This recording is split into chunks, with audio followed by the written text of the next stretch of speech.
Well, welcome to this discussion on Somalia, the famine, the conflict and the politics as well, and how the world and how Somalis themselves respond to this.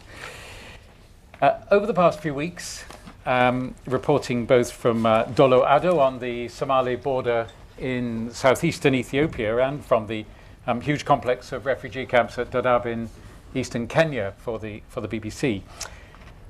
I've seen at first hand the great exodus of Somalis who say they are escaping fighting and famine, of course, and intimidation.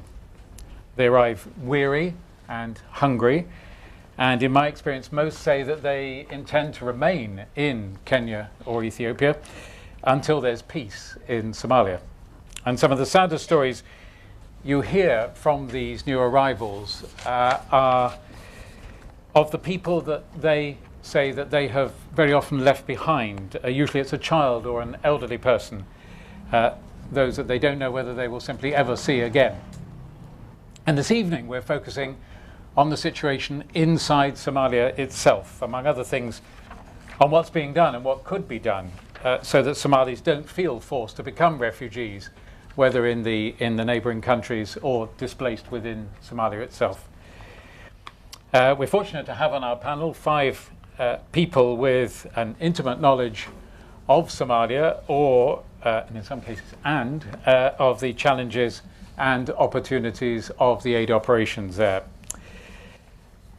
We have Abdi Garad, who is chair of a grassroots political movement, the Somali National Party, formerly with the UN mission in Somalia, UNISOM, and who's just spent 3 months working in Somalia, southern Somalia, with a local NGO working at feeding centres, isn't it? We also have Jahangir Malik alongside me here, the UK Director for Islamic Relief, one of the few international agencies to have a presence in South-Central Somalia.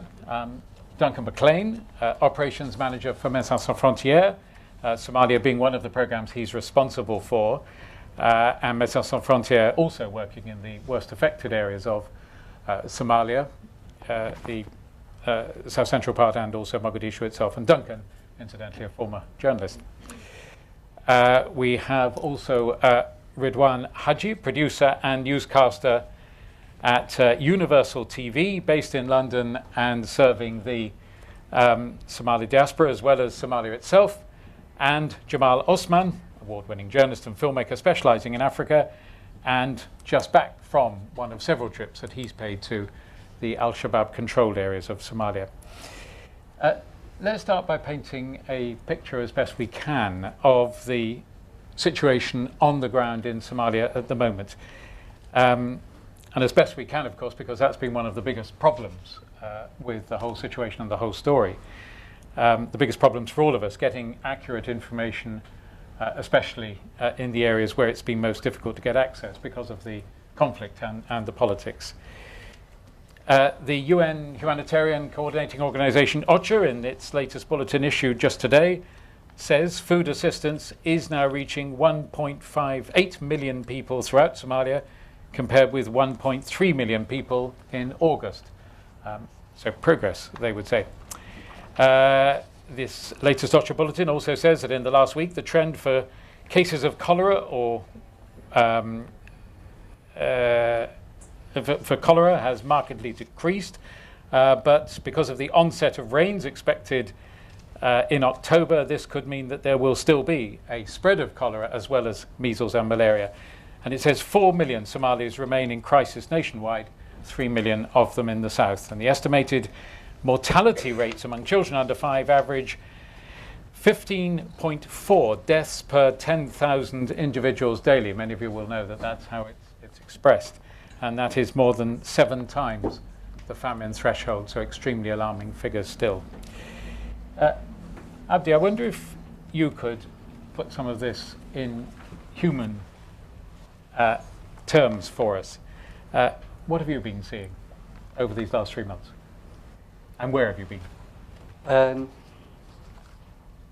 I've been in Gedo region of southern Somalia, southwestern Somalia, which is one of the 4 regions which is the worst in the drought crisis. Gedo borders with Kenya, Ethiopia, and it nationally borders with Bai, Bakol, and Lower Juba and Middle Juba regions of Somalia. It's one of the largest regions in Somalia, and the people in Gedo, life mainly depends on a livestock and a farming in both the rainfall farms, which they call Adable, and the farming from the river, in Juba River. And last 3 years there was not rains, so mainly the dependence of the livestock and the farming, which was far from the river, were in trouble. And before that, a few years back, people were not farming maize and sorghum, and they were farming simsim, which they found getting a lot of money to export. So traditionally people farm maize and sorghum, and they store what they call bakar inside their houses. So if there's a drought, they have something kept for them. But a few years back, they stopped that, and they were farming simsim, which they gained getting cash out of it. So there was a coincidence of nothing in the store and the continuation of without rain for the last 3 years. There was another thing which helped, which would have been positive but helped, and that problem, there was a rainfall in the summer at the coastlines of Kismayo, Middle Juba, and up to Brava. So the camel society, which was camel society mainly man and the camel, they moved deep to the Indian Ocean side and left behind the families, mainly women and children. So that also helped the drought to be how it is now. And then, on top of that, the conflict of the wars, and people have become the interest of both warring sections. And the TFG and her friends, so that if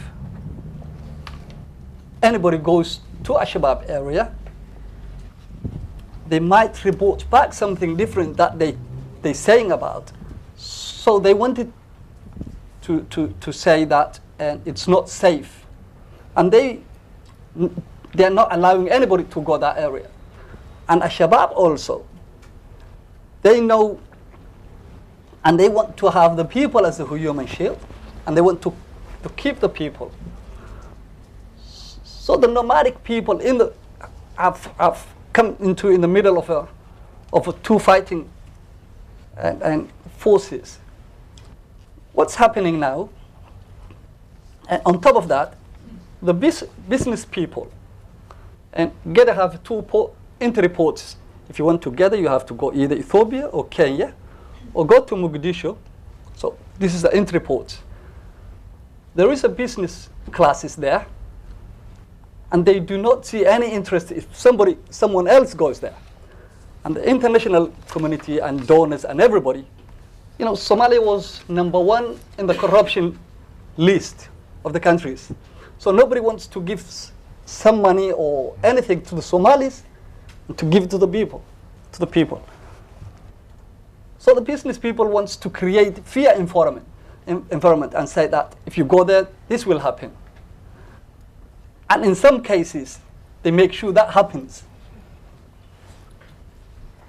And that was and one other thing which I think also is happening was Nairobi-based international community and NGOs, which somehow part of the problem.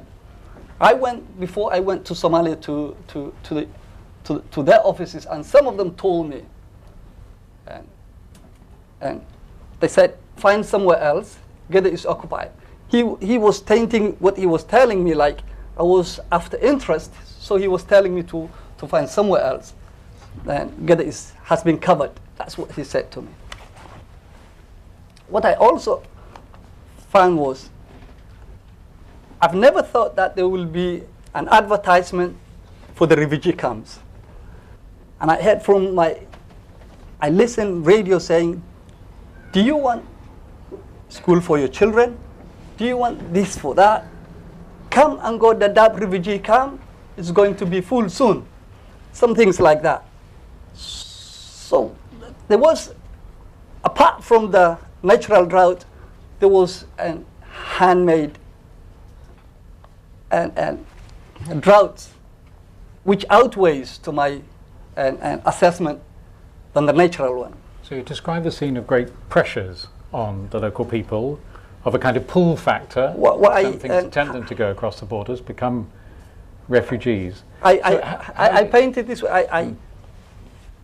I painted this way that is about some 100 kilometers to Dinsor. So saying that the water, telling the people in Dinsor that the water is in Dadaab or Garissa, or advertising there, that means part of creating part of the problem. We went there and we distributed food for 10,119 families. And the food we distributed was roughly 150 metric ton. That's your local NGO. That's our local NGO. Which is the important factor here. And has that been enough to both keep people in that area, to prevent them becoming refugees crossing the borders? Roughly, and keep them alive? Human Development Index 2004 estimated people in Geda between 500,000 to 1 million. We don't know exactly how many people there. And the people we fed was about 60,000 on average. And the food we gave was about 10 days. And we didn't give everything. We have seen some other NGOs working and organizations working there. The two organizations that I have seen, I've been all areas in Geda region, and I've seen two organizations there, ICRC and Solidarity of Friends. That's the only one I saw. So very few. Yeah. And in Nairobi, I got the list. About 40 organizations working there. But you didn't see them on the ground? They were not there. Right. I can say they were not there. Okay. What I want to add what we're expecting now. We're expecting, according to forecasters, and this Dair, the autumn, and people of Gado and people in that region of the southern Somalia to have bigger rains, more rains. And this is what's going to happen. People are in a very desperate, and they're not cutting the grounds and preparing the land to farm. That's one thing. Second, so even if the rains come, it won't be of much so advantage even to them in if there's a rain, they're not farming.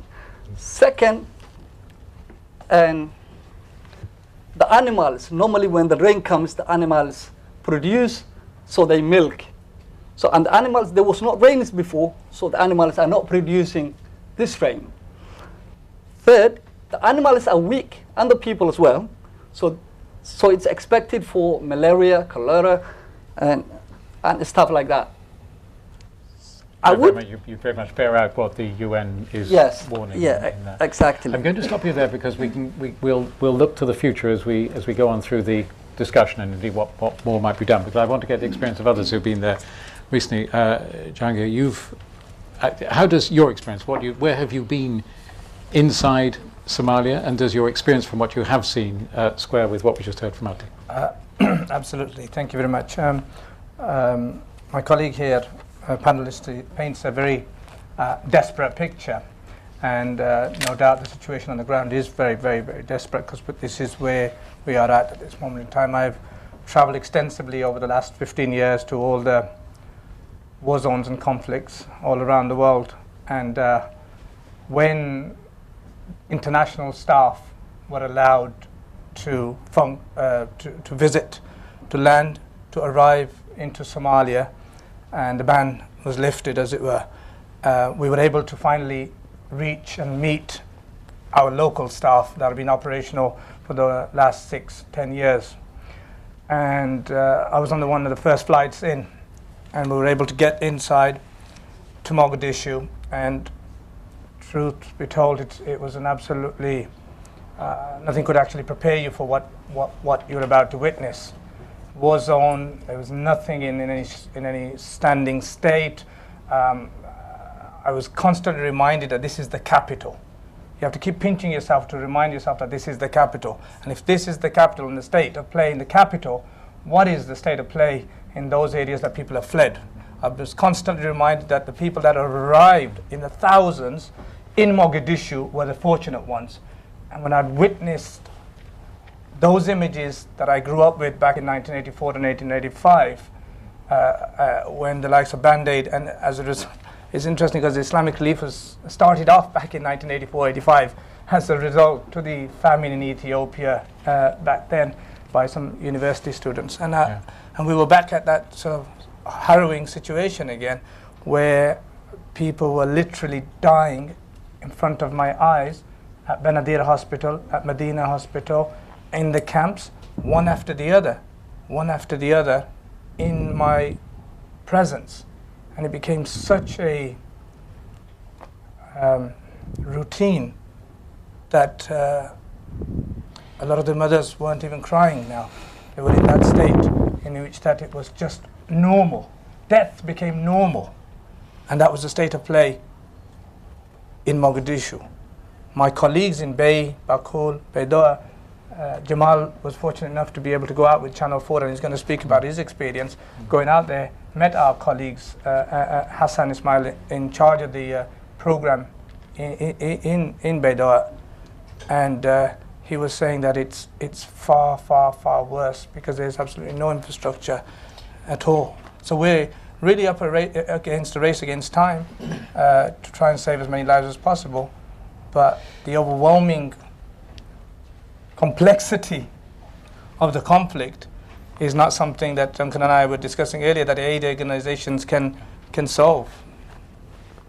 Which is an extremely important point that we'll take up as we move along. But do you think it's possible to make an estimate as to how many people have died? I mean, we're tending to say tens of thousands have probably died already, as vague as that and as staggering a figure as that. But what would you say from what you were just describing then, what you've witnessed yourself? Because there's no clear statistics. Evidence gathering is very, very sporadic, and it's very it has a wide spectrum and it's varied. They say in the recent months 30,000 is the figure that's quoted. In the time frame that I was there, in that one, in a matter of hours in Mogadishu itself, in the hospitals, just in that sort of area there were 3, 5, 10 children that had died one after the other in that time frame whilst I was there. So it's very difficult to put an accurate figure in all honesty. But 30,000 is in the last few months alone is the figure. And just very briefly at this point, are things getting better at all? In any way? More aid and assistance is getting in, and the area has received the kind of attention that it's not received for years and years and years. So then that creates an international climate to get as much international assistance to the area. We've ramped up from feeding or reaching 10,000 people in Baidoa to 160,000 people. So the resources have increased. Our ability to respond has increased, and we're reaching more people. But the magnitude and the scale has also increased. So we're looking at up to 4 million people that are in need and 750,000 at immediate risk. So, as you mentioned, Jamal has just been there recently as well. You've been there as a journalist. Describe what you've seen from that perspective. I I would say I have been to Somalia a few times recently, and I did my first drought story I did was back in June before the UN declared a famine in Somalia and said the situation was desperate. And I think wherever you go, you hear similar stories. People will tell you, we have lost all our livestock, we couldn't grow our farm, so we have nothing. That's the story you hear from any refugees. I have been to Wellanwayn, which is about 90 kilometers from Mogadishu. It's in the Al-Shabab areas. We have a map behind, incidentally.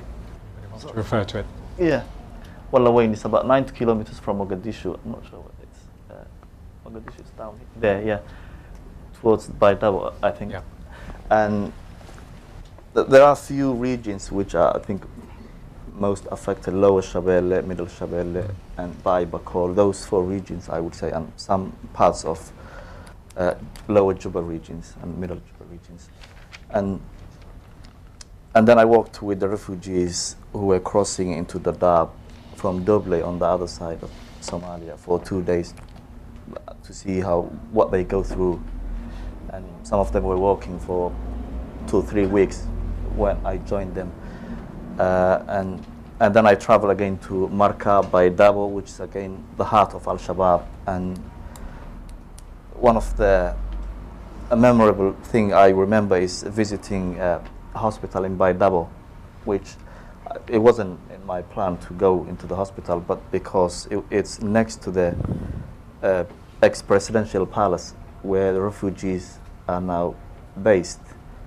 I walked into it and saw this horrible looking pictures of kids, and had to turn back and encourage myself to go back and film again, because I couldn't, even as a Somali who has gone through the civil war and have lived in Somalia and grew up and have experienced similar things. So I would say the situation is desperate, and it has been desperate for quite some time, I think. And also when refugees come to one place and crowded in one place, there are other problems which occurs with illnesses and diseases and so on. So in general, I would say the situation is pretty bad, and Somalis never give up hope. Whenever you interview them, they'll tell you it's bad, but things will get better. That's what you hear from them all the time. So can I just briefly, how much assistance have you seen actually being given in the Al-Shabab areas and in other areas of the country, given that we've heard what Jahangir and Islamic Relief are trying to do? We'll hear from MSF in a moment, and we've heard from Abdi that there were very few people on the ground in that ghetto region. What's been your experience of the amount of relief work actually being done at the moment? Yeah, I would say it's not enough, but also Al-Shabab recognized there was a serious drought at the end of last year. So they set up a department or a ministry that particularly deals with the drought victims. So they've recognized well before anybody else talked about. And they were collecting money from the businessmen and trying to redistribute wealth, if you like. But I would say that's not anywhere near enough, might be 10% or less of what's needed. And most of their money goes into fighting anyway, but some of the money they collect from businessmen, they try and redistribute. And also other international NGOs. There are smaller NGOs that are working in those areas. And for instance, in Baidabo, I saw Islamic Relief distributing first day of their distribution of food in that particular camp. So it's not enough in general, and more is needed, I would say. And when you've been in those Al-Shabab areas, how have Al-Shabab, which well tends to see an Islamist extremist organization, how have they related to you as a journalist trying to tell that story? Because initially, of course, there were Al-Shabab figures who were trying to say there is no famine, this has all been exaggerated. So how did that affect how they viewed you and what you were doing? They are still saying there's no famine. You have to remember that when I interviewed their spokesman, Sheikh Ali Dere, he said there's no famine, but there is a drought. So they are still saying there's no famine, even now. But as a journalist, I have done stories about Al-Shabab areas in the past, so I know I have good contacts within Al-Shabab. And it's about trust. They're suspicious about journalists, but they know who I am exactly. So Good, thanks so much indeed. Duncan, Médecins Sans Frontières, what have you been able to do and how have you been able to do it? And what have you seen yourself in the same way that the others have described? Well, I don't have the same visibility on the country as what you just described, meaning as an international staff going into Somalia, my movements are essentially limited to Mogadishu. Having said that, Médecins Sans Frontières, MSF, we've been present in Somalia for the last 2 decades in one form or another. We've been present in Somalia for the last 2 decades in one form or another. And certainly the last the years since the Al-Shabab movement came to prominence, we've worked in Al-Shabab areas through MSF Somali staff.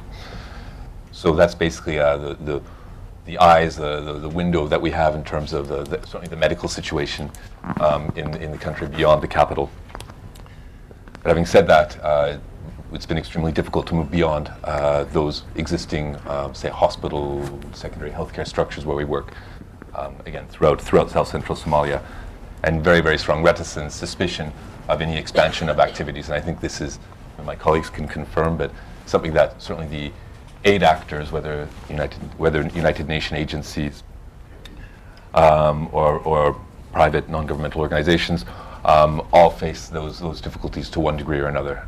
Constant negotiation to convince of your intentions, to confirm your neutrality as such, to work in those areas under the control of the Al-Shabab. But it's certainly possible. Certainly possible from what our experience is, because we've still managed to be present.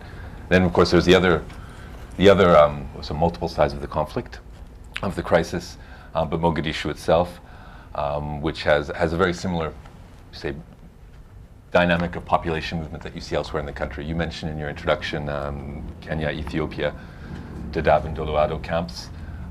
Certainly there's a large number of people fleeing to Mogadishu. The numbers are a little bit, as you were describing, difficult to say with any imprecision. 150, 200,000 people that have arrived in Mogadishu in the last few months. And then there was movements within the country itself. And so to finish on say, what we would learn and understand about what's going in large parts of the country controlled by the Al-Shabaab, there are also displaced camps that have been set up with different levels of healthcare provided either by local actors, very, very few international, and the Al-Shabaab movement themselves, who are doing food distribution themselves and so on. And then certainly what we would see ourselves from both the Somali staff and the international staff from Mogadishu and the condition in which people have arrived also leads us to really be concerned about what is happening in the rest of the country. And that's the camps that have been set up in the capital, what we would see.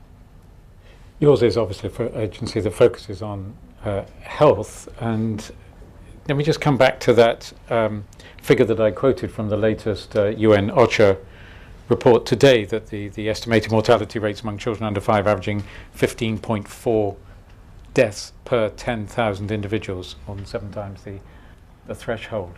Can you unfold that for us? What that really means? How alarming that is? It sounds terrible, and that it's continuing in that way clearly does too.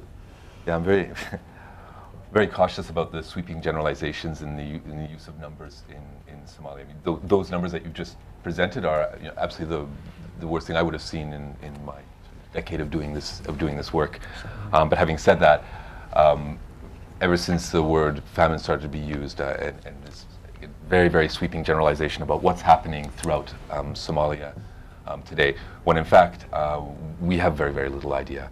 I mean, our quantifiable indicators come from what we see from people having fled the country, when we speak about international aid agencies, those that have arrived in Mogadishu, and certainly from MSF's perspective, what we've been able to see through those limited programs in different areas under Al-Shabaab control. Having said that, what we have seen in those camps, and especially Mogadishu, when we look at not nutrition, I put aside for a moment and look more at what you're mentioning, that we put a lot of people in very unsanitary conditions, arriving very quickly in a weakened state already, and very clearly the absolute vulnerability. So our largest concern now, for example, in the capital is measles. Measles is what we consider being the most significant cause of mortality, and an absolute priority to vaccinate. And that's what's killing a large number of kids today. And if that's the case, in the capital where it's difficult enough to vaccinate already, which means essentially you have to negotiate with every corner of the camp, every street, with local power interests, militias that are at times attached to those power interests, some that are much more freelancing, camp leaders, political structures of the transitional federal government. It can take days, it can take weeks to do a very, very simple activity like that. And that's an area that we would have access to. So then, of course, you lead to the next conclusion: what is happening elsewhere in the country, where you are continuing negotiating as well, but you don't have that visibility. Can I just add to that? I mean, the reality is that whether it was Kabul or Mogadishu or Somalia, there's clearly a lot of money to be made in these kind of environments. It's not for the faint-hearted, of course, but the power structures and the vested interest manage to work around to ensure that they maximize on their investments and their returns. And so you have to negotiate at all different levels to be able to ensure that your aid or your assistance is achieved. And so that's the kind of economic structure that you're working in. It's a very broad term we hear thrown about in a lot of contexts, the politicization of aid. Yeah. And absolutely the case in Somalia. It's not something new from this crisis, from last year. We can look back 20 years of conflict and efforts at bringing support, sometimes constructive, sometimes quite destructive.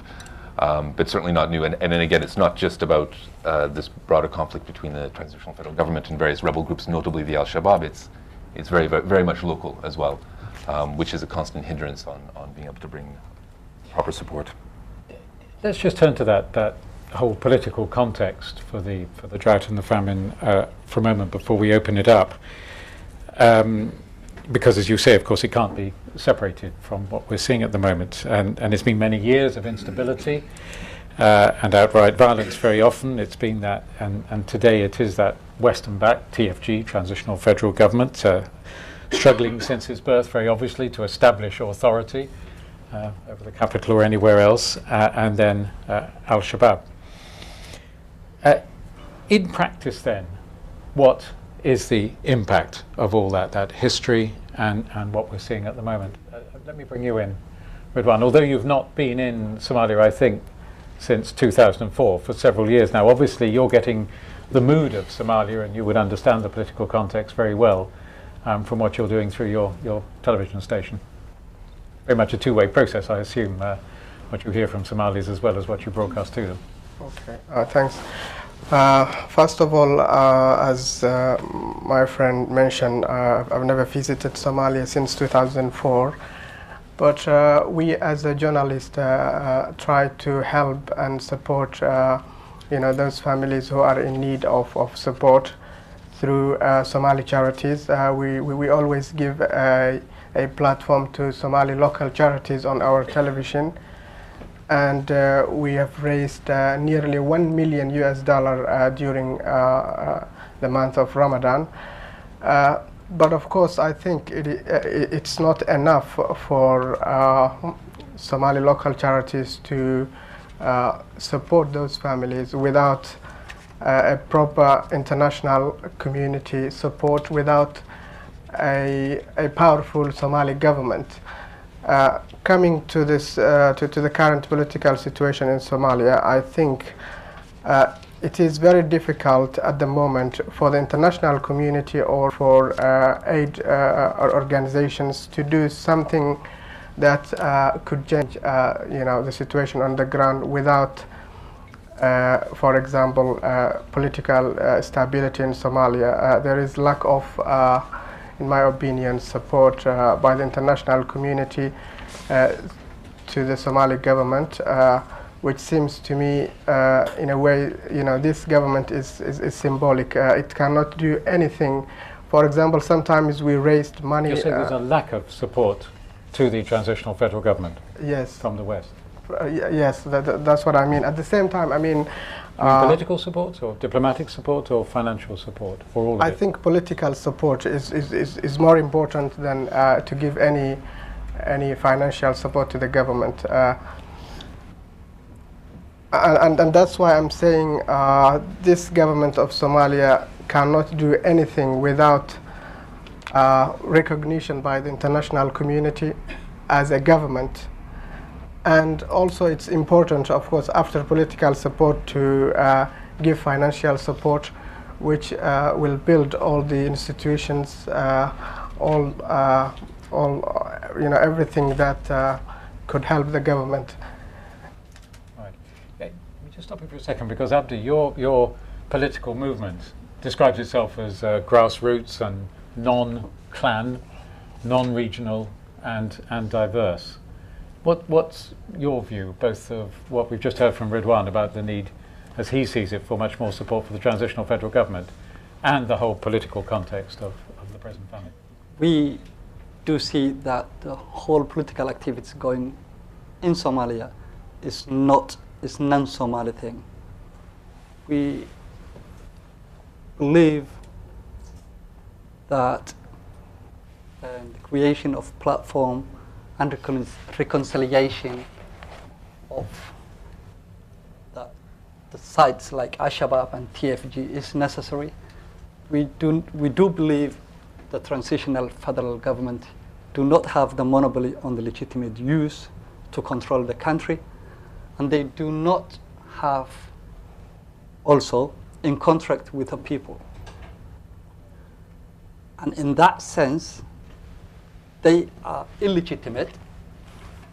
Likewise, Al-Shabab also do not have the right to control and to impose the continuation of their will to the people in their area. Therefore,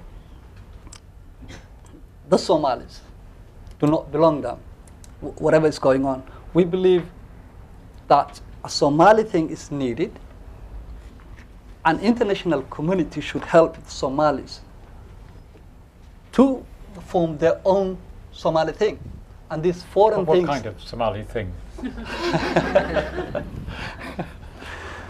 And there's quite a few Somali things have been tried over the years. I've been in Beled Hawa, where and I'm very local from the area I come from. And in Gadir region, I was in Beled Hawa, and the tone of the language, and if you have to have an appointment with somebody, and he would say Ishi, and the language going, and the culture is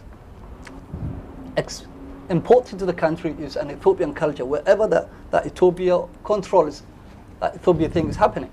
And if you go to Al-Shabab area, and similar thing is happening, the language, and it has been said people should write this one in Arabic, and also I went to a small village and I said, do you have Gudomiye or Walaya? Gudomiye was the one we traditionally have, like Amaya in Somali, and Walayat is something in Arabic of a similar thing. So what we are saying, somebody can argue that there might be something before what I'm thinking about of a law and order, and law and order. So who's doing that is another thing. But Somalia deserves something different what they have now. Right. Anybody else want to come in on the politics? I'll just add one thing, Yeah. I think.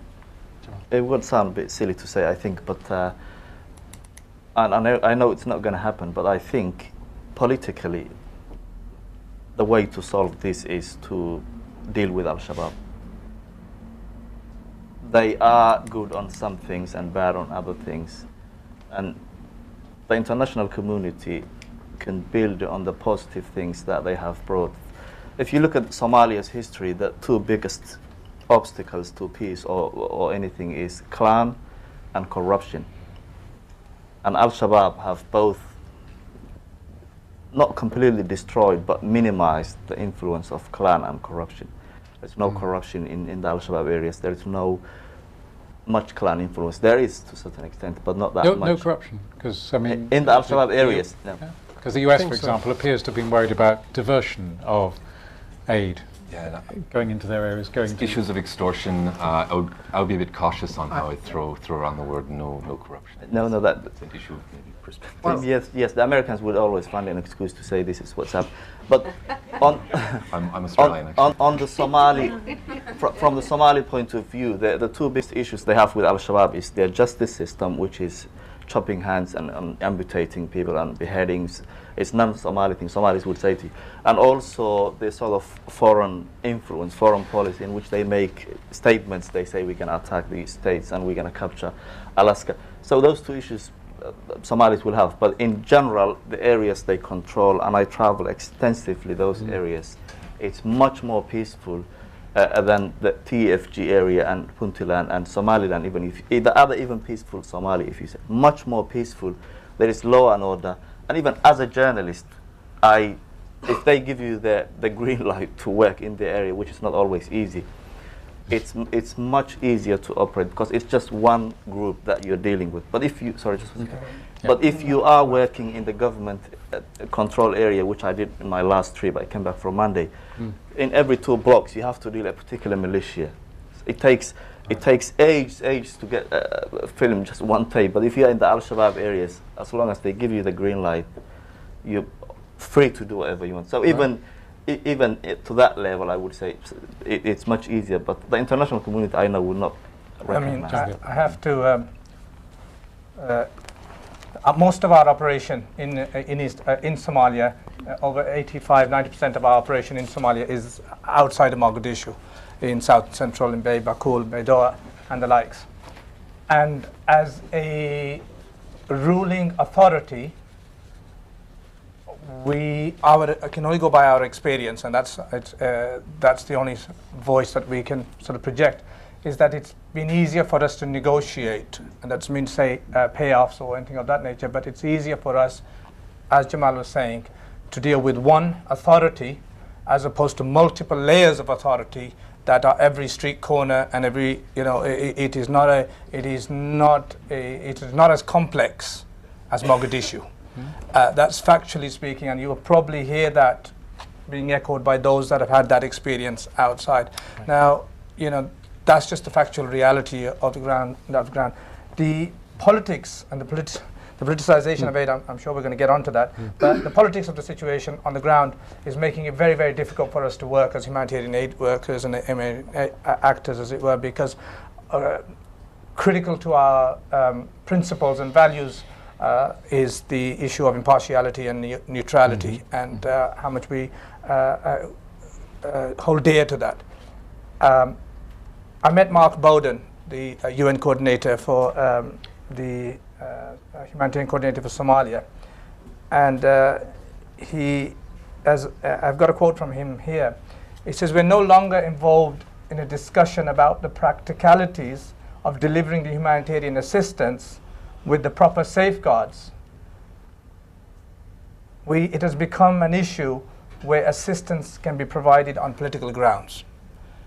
Now, as humanitarian aid workers, I need, and as the panelists say, as humanitarian aid workers, we need to get to people as fast as possible, as quick as possible, and as safe as possible, without any payoffs and without any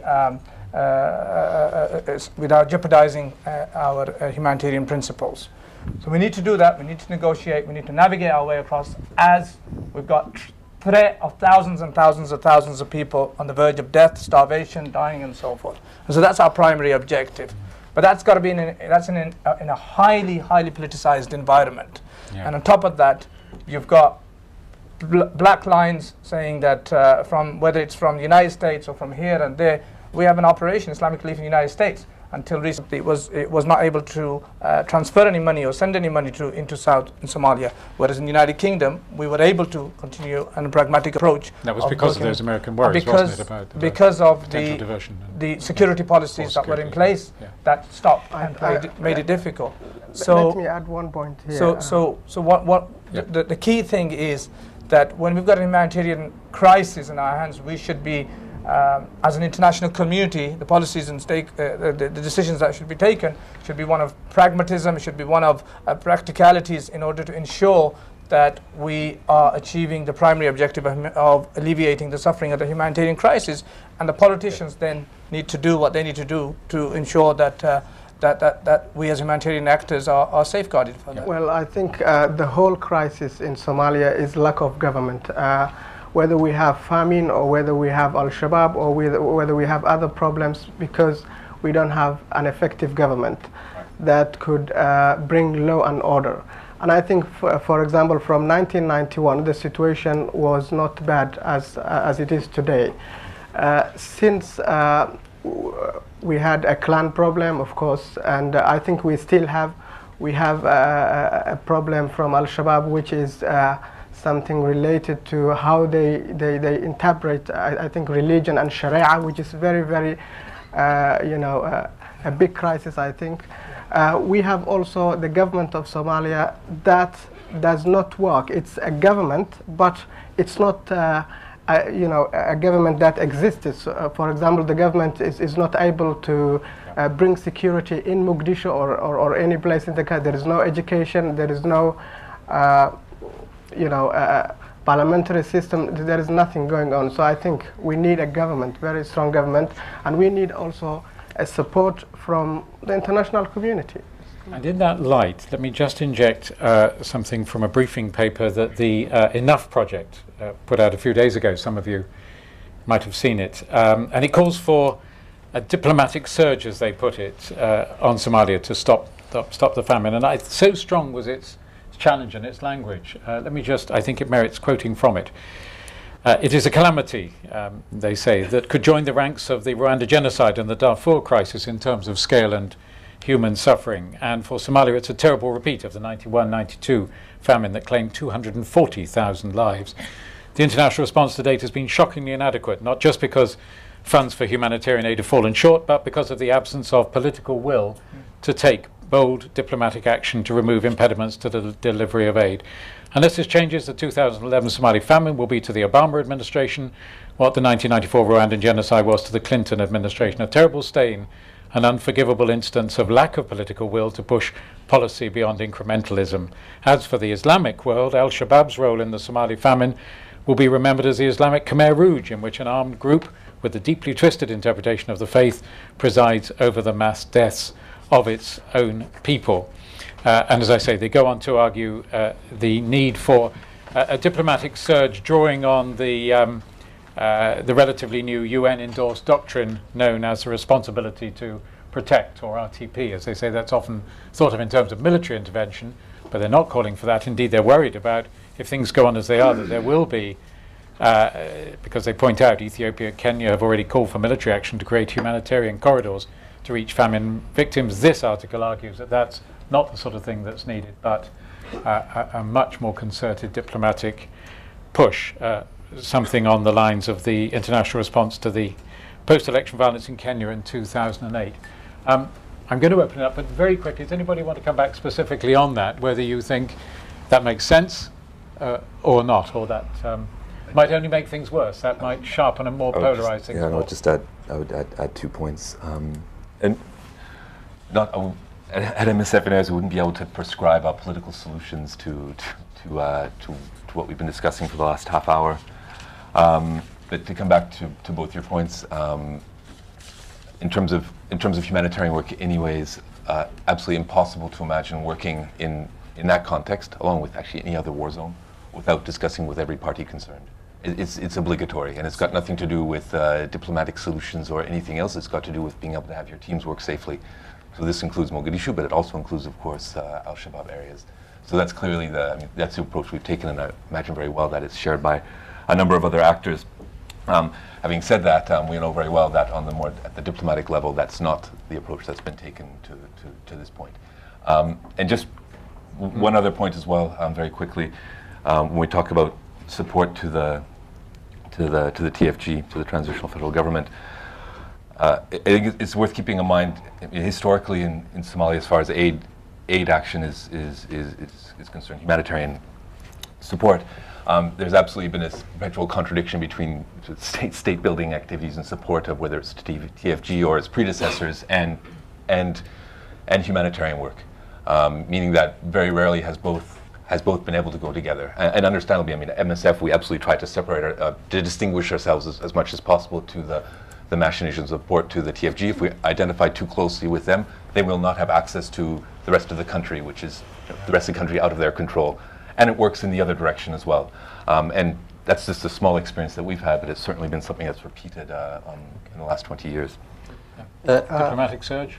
I believe that will complicate the solutions for Somalia and will create more displacements, and it is underway. I have met so many, about 40 of them, and so-called MPs, and going to Dolo in preparation to wage war, they said, against Al-Shabab at the beginning of October, in which, to my understanding, was a pretext to make more displacements when so the rain these were 40 MPs of the transitional federal federal government. With that, and they told me, I met some of them, that they will engage in war in two fronts. They said they will fight against Azania, which was first they said they will form Jubaland government, and they will fight against Azania, and they will fight against Al-Shabab. And that was something Ethiopia and Kenya are cooking under the humanitarian intervention and right to protect, which you just have quoted. I believe that is a non-starter, and Al-Shabab is not refusing aid. I went there. I was told that Al-Shabab will slaughter you. I went to area where Al-Shabab controls. In Geda region, about 10 kilometers of at the border, Kenya, it's been controlled by militias of Ahl Sunnah and TFG, which will fight. They are amalgamated only by the existence of Shabab. But if Shabab is removed, they themselves will fight, according to my assessment. I believe that's a pretext to create another famine and another displacement for the people who are already suffering this famine. Right. So, over to you. Bearing in mind that our theme, our question we're posing centrally tonight is what can bring relief in the midst of all these problems that we've heard about. Any questions, comments, challenges? I've got two questions. One is to the MSF chap. The head of the MSF, who's a Sri Lankan doctor, I believe, came on Channel 4 fairly recently and suggested that only 27% of DEC money that was gathered in the United Kingdom reached the people of Somalia, and effectively gave a lengthy critique as to the relief aid that was being passed about in southern Somalia. And I'd like to know what your opinion on that is, and the opinion of the panel. My second question is that effectively you had the head of MSF, the head of the DEC, and Jon Snow talking about a problem which is in Somalia with no Somalis in the conversation. So I'm confused as to how we're supposed to establish a resolution to these issues without hearing the voices of the so-called voiceless. So this kind of principle... This evening it's a bit different. Well, yeah, this evening a bit different. But I think in mainstream media, you'll have... This is my second question, really. In the mainstream media, you'll have Jeremy Paxman talking to the IDS secretary. You'll have Jon Snow talking to the head of the DEC. And all of them are talking about Somalia. All of them are talking about the problems in Somalia. Right. There's no Somalis talking about Somalia. So to me, that either means that humanitarian intervention is altruistic, but it's limited. And the path to hell is laid with good intentions. Right. So that's all. Yeah, the first point, and actually it's linked to your last point, because it comes back to the conversation we had just before the panel started. It's an interesting title, even of the panel, solutions that will come from relief. They will not. We need to be a little bit more convinced. We need to be a little bit more modest in our ambitions. I mean, what do we realistically expect to bring? Certainly from the MSF tiny corner of the world that I come from, where we have experience over the years of trying to bring medical action into areas like Somalia, what we can most hope for, save some lives, reduce deaths, to do it in a way that conforms to the principles that were laid out with the organization. Beyond that, the solutions, it won't come through an organization like MSF or any other, in my opinion, nor will it come through aid agencies as such. It's not our business, and actually, if we tried to make it our business, I think we would actually make things worse. Humanitarian corridors that you touched on before, the responsibility to protect is another interesting example, whether we're talking about through military or otherwise. Certainly our experience is as painstaking and laborious as it can be. The only way we're able to operate is by constant negotiation. And the moment aid is imposed, it essentially serves another purpose, or it becomes very vulnerable to servicing another purpose, and becomes very dangerous for the workers. As for the diversion, I cannot give you a number about the amount that disappears. Certainly in Mogadishu, the most serious incidents that we've seen have been, putting aside attacks on African Union, AMISOM convoys. The most serious incidents we've seen have been shootings in distribution sites in the camps, and looting. I mean, You're suggesting that there was an incompetence on the part of the DEC, and that they were fairly inactive in the most needy areas. it depends. Is the question whether there was bureaucratic incompetence, whatever, that led to that money not reaching those most needy, or the fact that on the ground, actually, the reality of the situation in Somalia, or at least in Mogadishu, is that it doesn't reach? Can I just check something out? Are you actually arguing in a way that there is a need for the public to understand and accept that not all aid will necessarily reach the intended recipients? I think that some will go. I think it's a for certain whatever, responsibility to but speak. we need that everybody maybe needs to be more honest about that.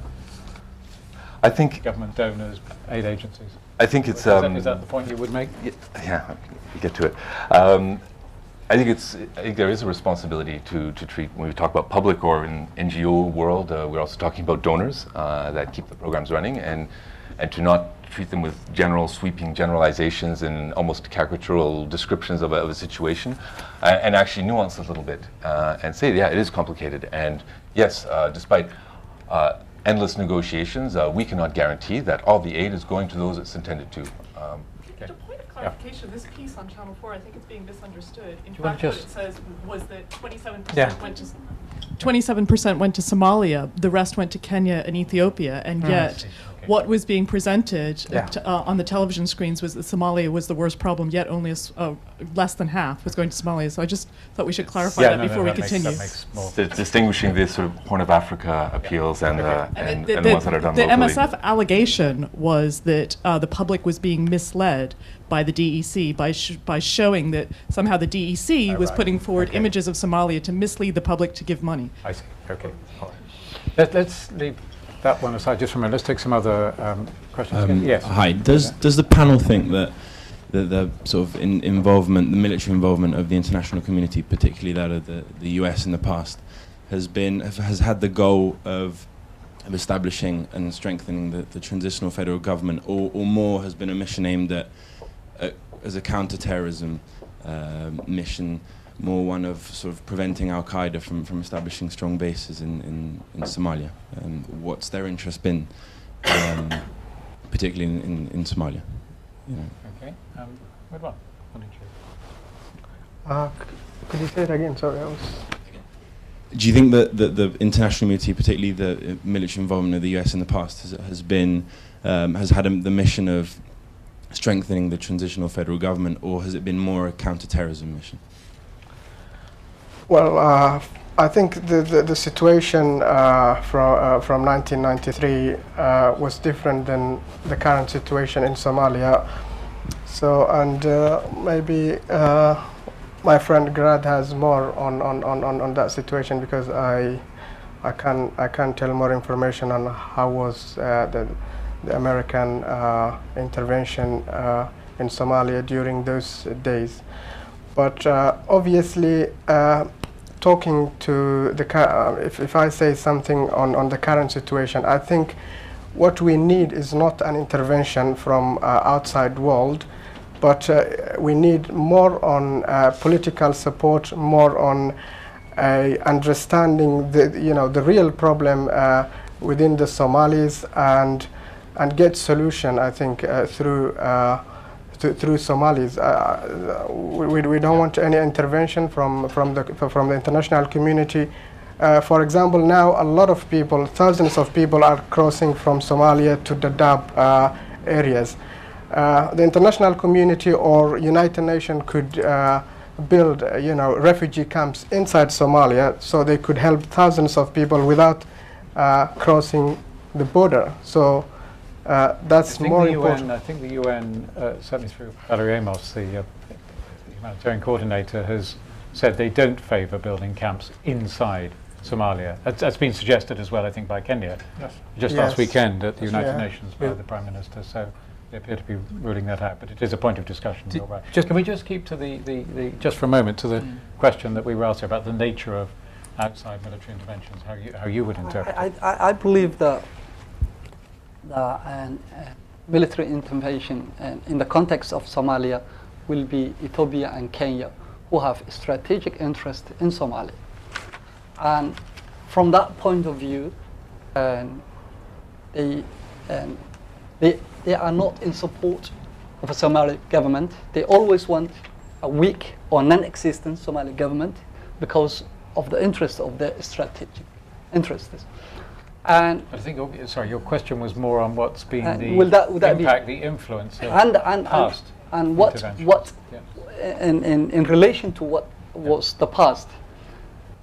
This intervention will enhance and will eliminate Somalis and will enhance Al-Shabab-like elements. If I answered, that was. Yep. Okay. Let's come over here. Yes. Mark Jones, Somaliland Press. I was rather surprised that no one on the panel actually mentioned the fact that Al-Shabab and various splinter groups, we mustn't forget that it isn't just a question of Al-Shabab, have actually been on the back foot over the last 18 months. And yet, in recent months, we've had attacks by both the Americans and the French, helicopter attacks off Kismayo, and now we even have talk of the Americans planning drone attacks. Now, surely this must have impacted on the aid effort, because if you've got a hornet's nest of Al-Shabab that has been whipped up by these attacks, surely they're going to then disrupt your endeavours. They're going to turn on civilians who were actually drifting away in droves from Al-Shabab and similar groups. I'd be very interested for your comments on this. Okay, Jamal, would you like to? I think, going back to the other point, in general, American foreign policy towards Somalia has been generally negative. As a Somali, that's what I would say. And we have to remember what created Al-Shabab was mainly the American intervention of supporting Ethiopia and arming them and giving them financial support to invade Somalia. And Ethiopians are our arch enemy. We hate each other. So Americans gave them lots of money and weapons and say, let's go and deal with them. And that is one of the reasons Al-Shabab, it has existed in the past to smaller scale, but that's one of the reasons they became very popular and gained lots of support among Somalis. And even now, I think one aid worker was just saying to me a few days ago in Mogadishu, he sounded more of a conspiracy theorist. He was saying the Americans are trying to use the suffering of Somalis as a weapon to defeat Al-Shabab. And you could argue that that is the case when you look at it, because they are saying to organizations, oh, you cannot deliver aid to the Al-Shabab areas. And those are the areas that are most affected, if you like. And they are trying to say to a lot of Somalis, come out of Al-Shabab areas, and Al-Shabab are saying, no, you don't go out, we help you in here. So I think American foreign policy towards Somalia has been generally negative, and as you said, they are trying to build drones and carry out more attacks, but I am not sure if Al-Shabab could be defeated easily. I have done stories about them for Channel 4 News, and I follow them very closely. I am not sure if they could easily be defeated. So you don't necessarily agree with that suggestion they've been on the back foot for 18 months? No. And I think they are preparing for a long war. Okay. Thank you. Duncan. Just to come back to your question, not to maybe speak on the wider geopolitics, but just to give you a small parallel of what's actually been happening in recent months and about Mogadishu. One of the areas that we're working in, it's a surgical hospital treating war wounded in Danile district, so it's one of the 16 Mogadishu districts, but under Al-Shabab control, and even after the pullout, what they're calling their tactical retreat, but which you're referring to, I think, as part of your backfoot story. At the beginning of August, they've still remained in this district and this hospital where we're working. What's happened since then is African Union forces, Amazon forces, have been shelling the area with very, very specific targets, with houses, compounds that are controlled by the Shabab, with corresponding casualties. But instead of having the effect that you were suggesting, where this would further hinder our work, our endeavors, I guess you're referring to aid efforts, in our case medical support, it's actually led to repercussions on the population, on people, residents, because it's created a very strong climate of suspicion, of informants passing along either addresses, locations, and so on and so forth. So yes, absolutely direct consequences, but not in the way that you've described. Now, if it takes on a much grander scale, as you're sort of hypothesizing, yeah, that all bets are off, I suppose. But that's certainly been the experience to date. Come back to you. You've had your hand up for a while. Right. Yes, the drought was forecast in, if I recall correctly, it was about Q3 last year, certainly more formally into Q4 that the drought was forecast. However, it was only in about the third quarter this year that we saw a substantial ramping up in the aid efforts. I'd be interested in the panel's opinion. Well, it's easy to generalize and say the aid system was failed. I'd be interested in the panel's opinion as to, more specifically than that, what part of the system failed to make the link. Jahangir. Yep. Okay, you're absolutely right. We've learned, I believe, over the last 2 decades as international aid agencies to be able to put the alarm bells in place to help us to inform that we're in a position in which that will have a major disaster. So the early warning mechanisms that are in place that trigger a response that will be required, I think those have improved over the last 2 decades, and those are in motion.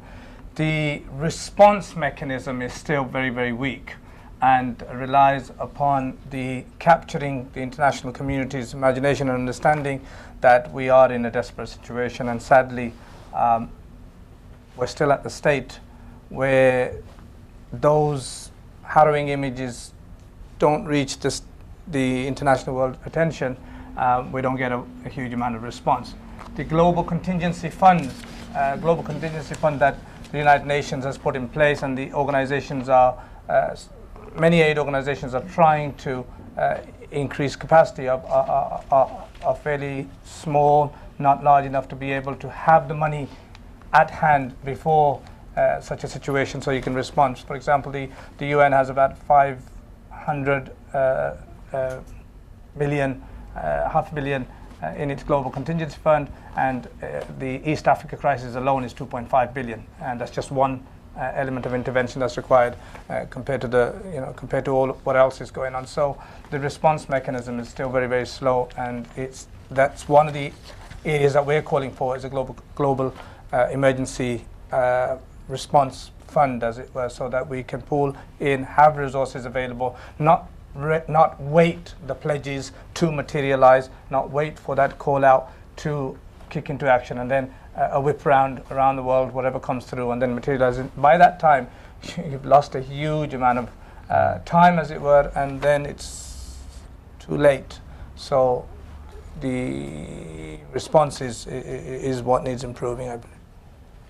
Anybody else on the panel just want to respond to that? Too little, too late? So the information is out, Challenge. but the emergency, the funds, the allocation of funds is late. So. Yeah, I think you need to be fairly precise whether we are actually talking about what failed. Funding? What failed intervening in a humanitarian level with greater interest, with greater urgency in Somalia earlier. Yeah. I'm less convinced. Yeah. Okay. Can I just use the opportunity to touch upon a previous point you mentioned about the military, or if I can have that later, then I can come back to that. Come back to that because there's a few hands up there. And gentleman there, please. And my question is directed to Jamal. I think he may be better than the rest of us in assessment under the ground.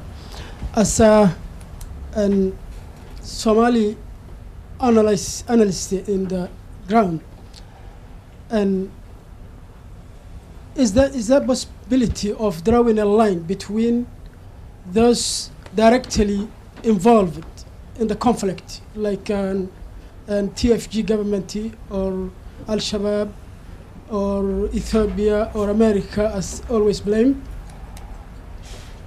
and the rest of the international community, for example, European Union and international NGOs? Is there as a Somali eyes, for example, in the Somali eyes, is there a different perception between those are directly involved with the conflict or their military in action and the rest of the international community?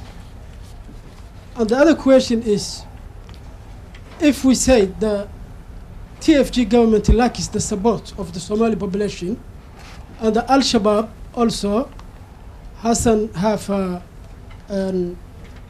legitimacy to rule, where you will say are the rest of the Somali population? Okay. Yeah, your first question. I think all these different actors would have their own interests, and it varies from one group to the other. I think the Ethiopians would have an interest about Somalia, the Kenyans would have, the Americans would have, the Al-Shabaab would have their own interest, the TFG. So depending when you look at it, but I would say not one single group is interested in the well-being of the Somali civilians, if you like, whether they are international or local. And as a Somali, I think we blame the international community, and I am one of them, but sometimes as Somalis, we are the main culprits. And if I'm given $100 and told to kill my brother, if I kill it, it is my fault. It's not the one who gave me the $100. So it is the Somalis, I would say, to blame, and they need to come together and solve their differences rather than just going on about the international community. And I think it's a bit tricky to do that, but I think they could do that. Your other question, TFG and Al-Shabab, when you talk to the Somali ministers, they will tell you they would like to talk to Al-Shabab and find peace settlements, but they are not eventually the decision makers, if you like. They have to rely on the African Union soldiers and the international community to pay their salary, basically, and they are the ones who would tell them what necessarily to do. On a local level, I can tell you Al-Shabaab fighters and a lot of Somali government officials talk to each other on the phone, on a clan, on a Somali level. They talk to each other on the phone. I have witnessed myself some top Al-Shabaab leaders and Somali government officials chatting like normal friends. Really? So you could say there is that communication between the two groups, but Al-Shabaab, though they have foreign influence, I think majority of them are Somalis, and they have their own interpretation of Islam. But I think if they are given the space and the opportunity, they would realize that practically all the things that they have in mind is not possible to do.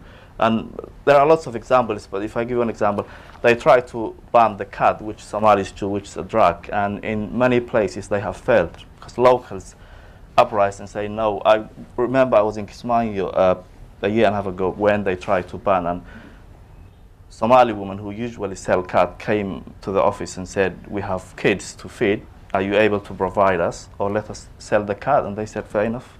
So I think sometimes they have these things in mind, but practically when they try and do it, they don't realize, and they track back, if you like. So it's not going to happen, I think, any negotiation between TFG and Al-Shabab, but that's the best way forward. Well, interestingly, chatting on the phone, where that might lead. No, it doesn't. I didn't know whether Robertus wants to raise a comment on this one, but before we finish, I think we should bring it up. The one particular dimension, perhaps, of the response to this emergency is the involvement of Islamic countries through the organization of the Islamic Conference, because it's been pretty prominent, hasn't it? I think we had the Turkish Prime Minister visit, didn't we? I think he went there, and we've had these conferences under the auspices, the umbrella of the OIC. And Jahangir, I know you've, from Islamic Relief, you've been involved in that. Is that working as you would, both in terms of the money being produced through Islamic countries and the diplomatic influence that they're willing to deploy? Is that working as you would want to see it work, or not? It's working more than I've ever seen it before working.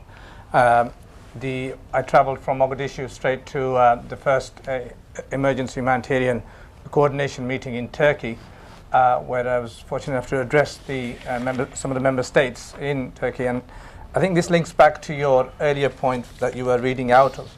It's about the increase of diplomatic activity that's going, because we right now in an opportunity, and there's been a few opportunities in the last 2 decades of where we've got a massive spotlight being shone on Somalia. Now, it's tragic that that spotlight is being shone in the backdrop of famine and poverty and the worst humanitarian crisis, but in that lies an opportunity for the international community to raise its game. And the OIC, the Organization of Islamic Cooperation, has responded, and the recent round of humanitarian pledges was at about $400 million. And they don't traditionally go through the OECD system, and $400 million it's not enough by any stretch of the imagination compared to some of the wealth that's available out there. And we at Islamic Relief have been pushing for more humanitarian intervention at the OIC member states, and have asked us to have more of a physical presence as well as funding and humanitarian presence on the ground, because I think our experience tells us that and I've seen a massive increase in ramp up from the Turkish Red Crescent and the Qataris and the likes that are more that potentially have more access than some of the Western aid organizations, the UN, because they will seem as they'll be more skeptical towards them. So I've seen an increase in that. I've seen an increase in funding, and we participate in trying to ensure that plays a role. That the coordination of all of this is going to pose particular challenges at the next stage of things, as it were. But I have seen a marked increase in this opportunity at this moment, and who knows where and what this will lead to. And I hope that this will be a positive progress step in the right direction. That's interesting. Just going to take a clutch of questions around, rather than just a single one this time, and then we'll be working towards our end. Yeah. There's several here and 2 there. Yeah, you've got the microphone. Thank you. My question would have been the one the gentleman raised about the slow response, or the apparently slow response after the alarm bells started ringing late last year. And I don't know how many people have seen quite detailed comments in The Economist about a month ago about this and the USAID famine early warning system and why it wasn't perhaps acted on. But my question is following on from that, and it's based on similar experiences in Yemen, where I saw the great difficulty in getting systems to react to proposals for Plan Bs that took account of what was actually happening on the ground. I understand this is being broadcast over the web. Is there any intention to proactively bring it to the attention of, for instance, the UN in Britain, for UN Nairobi and so on? This discussion tonight? Yes. Yeah. Is that? Well, you've heard the suggestion anyway. I mean, obviously they can access it. And yeah. Okay. I mean, we could certainly. I mean, because we're active in the discussion. There's actually a meeting between the OIC, UN, and various humanitarian actors, as well as over 100 Somalian organizations that are diaspora organizations that are based in Kenya and East Africa. So there's a big meeting that's been happening over the last couple of days, and so we could definitely bring it to our attention. I'm sure frontline discussions are essential viewing and listening at the UN. Yeah, exactly. The moderator just brought a up couple more there and over here. Yeah. You brought up a point a little while ago. The business that's been made out of this. I've heard estimates that $50 billion or so have been dumped into Somalia over the last 20 years in various different ways. There's only a population of about 8 million. I know this is simple math, but I mean, you know, different intelligence agencies paying off TFG guys and umbrella groups, and you know, they're basically being paid to not kill each other. Why? I know it's simple math, but how could $50 billion be dumped in this country and the streets not be paved with gold? I mean, if just kind of in a general understanding from each of the panelists, why is that possible? How is that possible? Never reached that 50 million. It stays back. Right, it stays in Nairobi or whatever. Right, yeah. Actually, in fact, sorry, I'm going to break my own. But the business of this, and you know, Afghanistan. Let's not lose that one. Let's just anybody quickly want to respond to where all that money went. Yeah, I think yeah. Didn't get to the people. Yeah, that's the simple answer. I remember about this. I remember doing investigating a story about the WFP World Food Program corruption in Somalia back in 2009, which I did for Channel 4 News, and we found more than half of the food aid is being diverted and was sold in the open market by corrupt businessmen who were closely working with WFP officials. So I think historically everybody knows the money doesn't reach its target. There are so many middlemen who will get their share. By the time it reaches the poor ones, it might be 2%. It is a very entrepreneurial nation and culture, isn't it? So, but yeah, the best way. My question relates much more to kind of like the flow of the discussion this evening, and it seems like there's two kind of issues which have been outlined, and I don't know which is being pointed to say that this is the more important one. One of them seems to be that there's an institutional failure on an international level, that we haven't been able to get enough money, that early warning systems weren't listened to, they weren't reacted to, and they weren't reacted quickly enough. Now, is that what people are saying? Are they saying that there's a failure internationally on that level by aid agencies and by political actors? Or there is a second thing that kind of came out, and that's internally within Somalia itself. The body politic is much more complex and confused, and that actually acting in these particular situations is incredibly difficult. And until we sort out that particular political problem, which involves a much more difficult diplomatic effort internationally, but also engaging with much more complex political problems, that's where the focus should be. So in looking to like what is the solution to this famine, which problem we're seeking to address. So. Or anybody else while you're thinking of an answer? I think the failures and the international failures that has been mentioned, I believe is intentional, and it follows to what the aid agency personnel have commented with Jamal about the Americans to use the famine and the drought, the defeat of Al-Shabab. And I think the 50 billion has been mentioned before you, and the international failures was handicapping Somalis to use their own resources, and depending on this. Like WFP food is not now going to where, like non-Al-Shabaab areas like Balad Hawa, Dollar, where I went. It's not going there. But it's in the stores, and they're waiting when some people farm and should be harvesting. So these people will not be able to sell that food. So, and a lot of failures of international is partially intentional, if it's not all. I think, sorry. Yes. I think briefly, and then that's a last question. as someone said, the political situation in Somalia is very complex, while I think the Somalis themselves are also very complex. So we need to, for example, the government of Somalia stands at the moment to defeat Al-Qaeda or Al-Shabab groups in Somalia. They are not there to work for their country, for their people. And the people of Somalia have no power, I think, because we have been divided since 1991 or before that. And the international community just do care about their political interest or whatever they think is good for their security. So that's the main problem, I think. Right. I think just Duncan and I probably agree. The reality is that there's no humanitarian solution for a political problem. You can't do that. That's just not doable. So there is a deeply complex political situation which will need its diplomatic increase, activity and all the likes, as it were, which we've been calling OIC, UN, international organizations, governments, shadow governments and all the rest of it, to apply the pressure.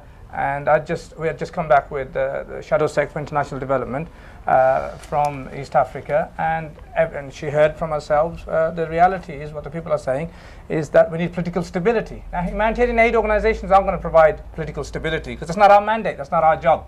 Our job is to try and provide humanitarian assistance where it's needed and to provide sustainable solutions to those. But the politics is sort of well beyond our mandate, reach, ability, as it were. Okay, just two very final quick questions together with yours, and you've got the microphone, I think, Yeah, and, okay. and yours. Yeah. Yeah. Yeah, I'd like to draw on a point, Abdi, I think you've been alluding to this, which is the distorted view of what's happening in Somalia. And whether that is distorted because the problem is only viewed through the prism of conflict, or whether it's viewed remotely, the people that are actually their perceptions of what's happening are remote, and therefore that sort of contributes to the distortion. But I wonder to what extent you would agree that whilst that distortion persists, there isn't a possibility for a diplomatic surge, and that the different agendas that are contributing to that distortion, and those agendas being foreign policy linked to different governments outside of Somalia or internally, whilst that persists, the situation will continue to look bleak. Okay, thank you. And if you had your hand up right at the end, that'll have to be it, I'm afraid. Yeah. I've got a comment and a question.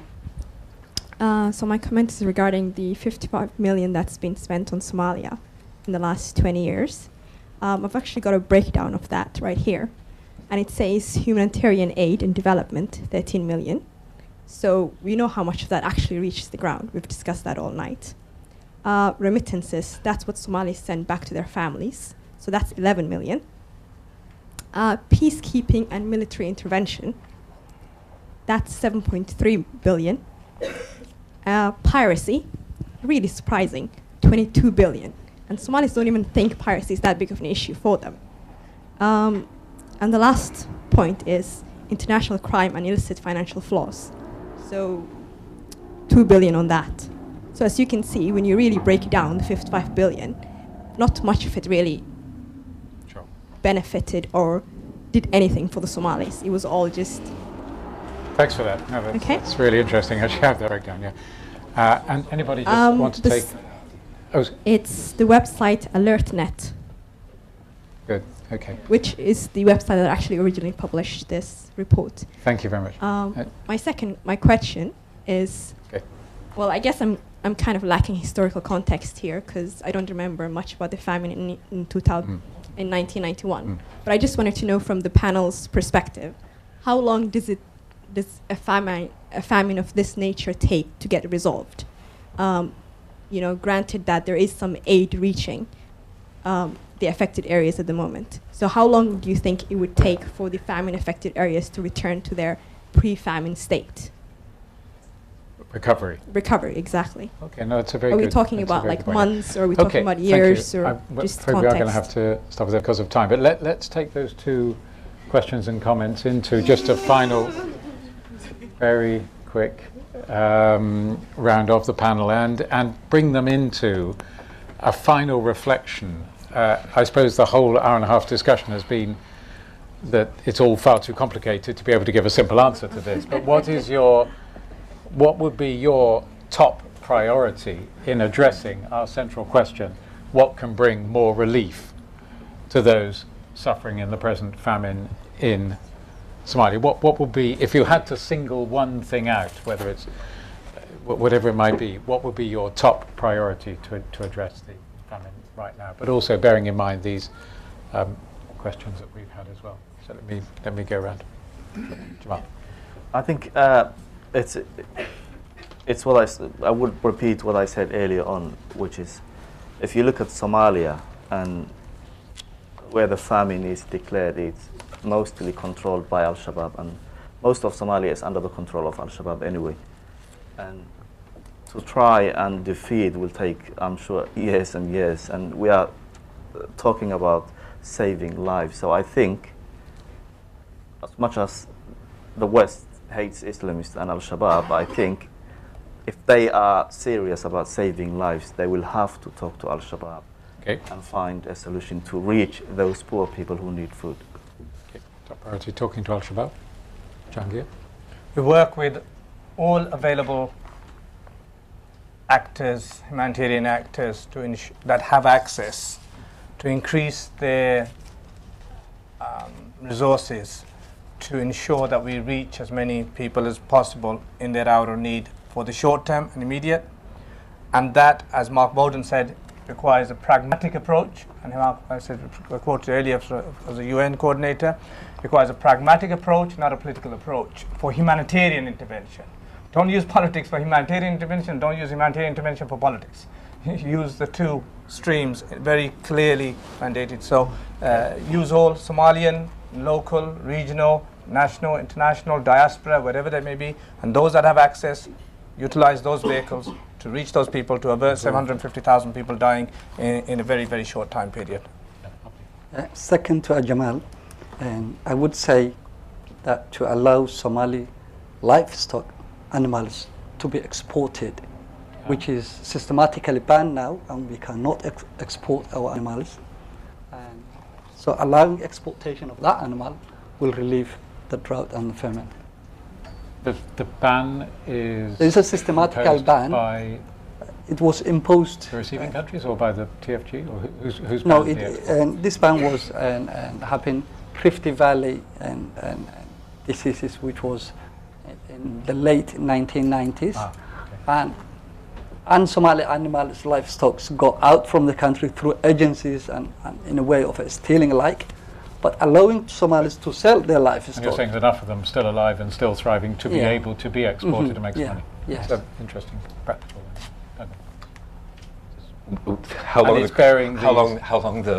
the drought is going to last? I mean, as the entry point was one of the questions, I think. It was, that's right, but we're bringing it to no, I understand. Top priority for bringing more relief. No, certainly, I mean, that's from a humanitarian aid perspective, it's pretty easy question to answer. It's a negotiated access, clearly demarcated from politics, to the entire country. It's very similar to Jahangir, really. I mean, that's certainly what we need to do our job, which, even with our modest aims.